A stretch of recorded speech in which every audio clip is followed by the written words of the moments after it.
आणि ह्यांचा कुठं तर गुणगौरव केला पाहिजे. म्हणून आदरणीय साहेबांनी आपल्या सर्वांना निमंत्रित करून हा असा वेगळा कार्यक्रम घेतला. म्हणून भगिनींनो, आपण सर्वांनी आमदार साहेबाचे आभार व्यक्त केला पाहिजे.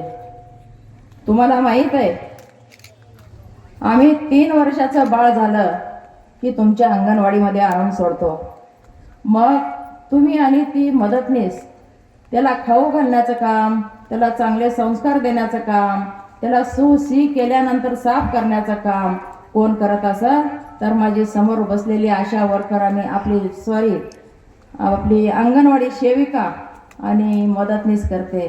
खरोखर देशामध्ये सुसंस्कृत नागरिक बनवण्यासाठी, सुसंस्कृत एखादी आई बनवण्याचं काम आमच्या आयापेक्षा तुम्ही स्वतः करता.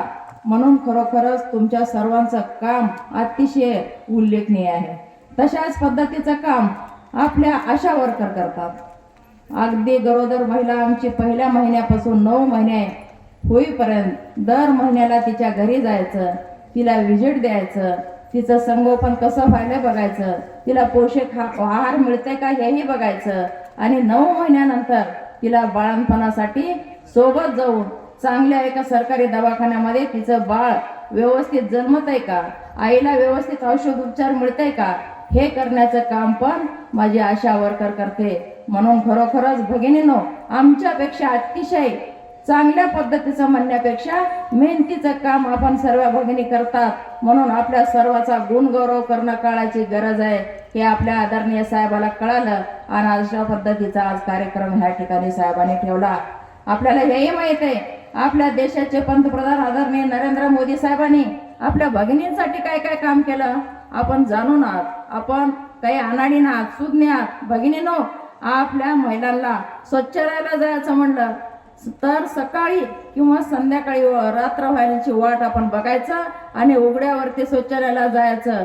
आणि माझ्या भगिनींचा मान सन्मान राखण्याचं काम आदरणीय देशाचे पंतप्रधान नरेंद्र मोदी साहेबांनी घरोघरी शौचालय देऊन केलं आहे. त्याच पद्धतीनं माझी भगिनी चुलीवरती फुंकर मारून मारून स्वयंपाक बनवायची.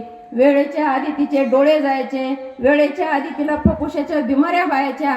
म्हणून उज्ज्वला गॅस नावाची योजना आमच्या नरेंद्रभाई मोदी साहेबांनी काढली आणि आज घराघरात गॅसवरती स्वयंपाक होतंय. मोदी साहेबांना कळालं माझ्या भगिनींचं आरोग्य धोक्यात यायला लागलंय, आपण उज्ज्वला गॅस सारखी योजना काढली पाहिजे आणि माझे भगिनींचं आरोग्य जपलं पाहिजे. म्हणून ही योजना पण आदरणीय आपल्या मोदी साहेबांनी काढली.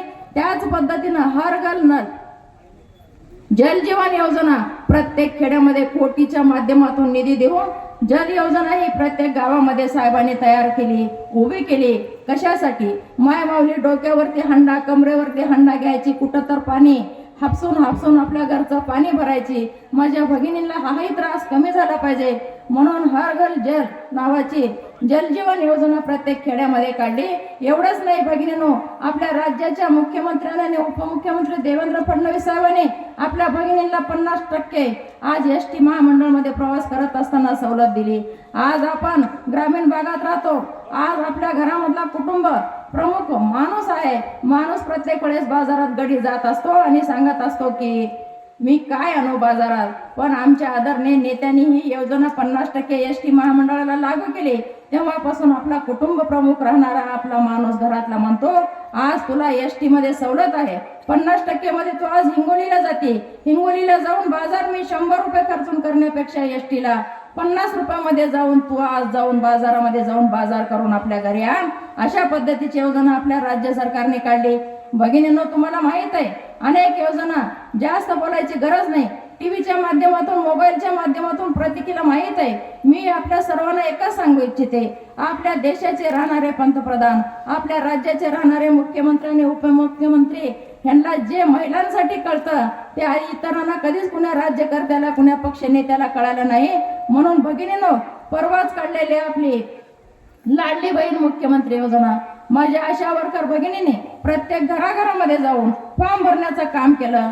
एवढंच नाही, फॉर्म भरून त्यांचं ऑनलाईन झालंय का बघून प्रत्येक भगिनींच्या खात्यामध्ये आज 3-3 हजार रुपये पडले. अशा सगळ्या योजना आपल्या ह्या नेते मंडळीने दिली आहे. आमच्या पक्ष प्रमुख राहणारे आमचे जे काही आज फुलाजीराव शिंदेने आता तुम्हाला सांगितलं, आपल्या ह्या तुमच्या हिंगोली आणि शेनगाव मतदारसंघामध्ये कशा पद्धतीचे फॉर्म आपण सर्वांनी भरलं आणि त्या योजनेचा लाभ दिला, तशाच पद्धतीचं काम आपल्या ह्या हिंगोली मतदारसंघाचे राहणारे आपले लाडके आमदार साहेबांनी आपल्या ह्या मतदारसंघात केलेलं आहे. तुम्हाला माहित आहे 2014ला कशा पद्धतीची परिस्थिती तुमच्या ह्या मतदारसंघामध्ये होते आणि आज कशा पद्धतीची आहे. आपण प्रत्येक महिन्याला मीटिंगला, प्रत्येक PSC ला आपण जात असता, पंचायत समितीला जात असता. आज ज्या गावात आपण राहतो त्या गावातून हिंगोलीला किंवा आपल्या PSC ला जाण्याचा जो मार्ग आहे, जो रस्ता आहे, ते 2014ला जसा होता तसा आज आहे का? किती तर पद्धतीनं आपल्या साहेबांना विकास त्या रस्त्याचा केला आहे. प्रत्येक गाव हिंगोलीला जोडण्याचं काम व्यवस्थितपणे साहेबांनी केलं आहे. एवढंच नाही भगिनीनो, प्रत्येक गावामध्ये कुठं समाज मंदिर असेल, कुठं सभागृह असेल किंवा कुठला आधी एखादी निधी असेल, तेव्हा देण्याचं काम आदरणीय आपले आमदार साहेब करतात. तुम्ही अर्ध्या रात्री कुठलंही काम पडो, आमदार साहेबाला फोन करा. साहेब फोन केल्या पहिल्याच मिनिटाला, पहिल्याच रिंगला फोन उचलतात आणि बोला ताई तुमचं काय काम आहे म्हणतात. मग असा नेता आणि आमचा असा पक्ष राहण्याच्या पाठीमागे आपण राहायला पाहिजे. आपल्याला मी सांगू इच्छिते, जसं तुम्ही आज आपल्या भारताचा सुसंस्कृत नागरिक बनवू शकता, एक चांगली आई बनवण्याचं काम करू शकता, तशाच पद्धतीनं आपल्या देशाचा नेता कसा असावा, आपल्या मतदारसंघाचा आमदार कसा असावा, हेही आपण सगळ्या भगिनीनं जाणून घेणं काळाची गरज आहे. म्हणून मी आता ताकाला जाऊन गाडगा लपवणार नाही भगिनीनं. आपण 50%च्या दावेदार आहोत. महिलांची ज्या मताला किंमत आहे तीच किंमत आपल्या पुरुषाच्या मताला पण आहे. आपण आज जागरूक झालं पाहिजे आणि येणाऱ्या कुठल्याही निवडणूक